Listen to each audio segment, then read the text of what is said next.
બનાસકાંઠા જિલ્લાની જો વાત કરવામાં આવે તો મોટી સંખ્યામાં ત્યાં ચૌધરી સમાજ રહે છે અને ચૌધરી સમાજ અને રબારી સમાજ માટે એવું કહેવાય છે કે આ બંને સમાજ અરસપરસથી જીવે છે, એટલે ક્યાંક એકબીજાને મદદરૂપ થવું, કોકના સારા ખરાબ પ્રસંગની અંદર એકબીજાને મદદરૂપ થવું, ગામની અંદર એકબીજાની સાથે રહેવું. જો ચૂંટણીની વાત કરવામાં આવે અને રાજકારણની વાત કરવામાં આવે તો રાજકારણની અંદર પણ હંમેશા રબારી અને ચૌધરી સમાજ સાથે ઊભેલો દેખાય છે. તેવામાં ચર્ચા એ થઈ રહી છે કે જે રીતે આ આખું કરવામાં આવ્યું અને જે રીતે ચૌધરી સમાજના લોકો ત્યાં આગળ પહોંચ્યા, કારણ કે જે સંમેલન મળ્યું હતું, સંમેલન બાદ તરત ને તરત ત્યાં આગળ પહોંચ્યા હતા અને જે લોકો ત્યાં આગળ પહોંચાડવા માટે ઉશ્કેરી કરી રહ્યા હતા, એ કોના કહેવાથી કરી રહ્યા હતા, કેમ કરી રહ્યા હતા, કયા રાજનેતાને નુકસાન પહોંચાડવા, તો રાજનૈતિક જાણકારો એવું માને છે કે ચૌધરી સમાજમાં શંકર ચૌધરીનું ખૂબ મહત્વ છે અને શંકર ચૌધરી જે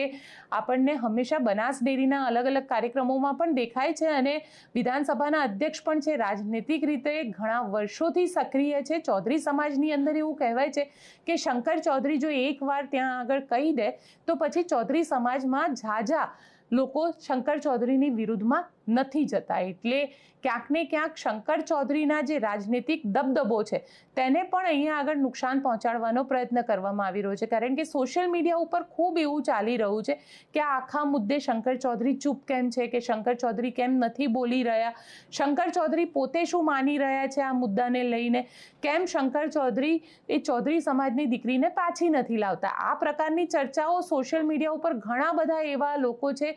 જે લોકો કરી રહ્યા છે, પરંતુ અહીંયા સવાલ એ ઊભો થઈ રહ્યો છે કે રાજનીતિ આ આખા મુદ્દે કોણ કરી રહ્યું છે, કોણ પોલિટિકલી કોને ડેમેજ કરવા માંગી રહ્યું છે, કારણ કે જો કોઈ એક વ્યક્તિ પોલિટિકલી ડેમેજ થશે તો જ બીજા વ્યક્તિને તેનો ફાયદો થઈ શકે છે. એટલે કોઈના કોઈ રીતે અહીંયા આગળ એક પોલિટિકલી ડેમેજ કરવાની, છબી બગાડવાનો પણ પ્રયત્ન થતો હોય તે પ્રકારની અત્યારે ચર્ચા બનાસકાંઠા જિલ્લાની અંદર થઈ રહી છે.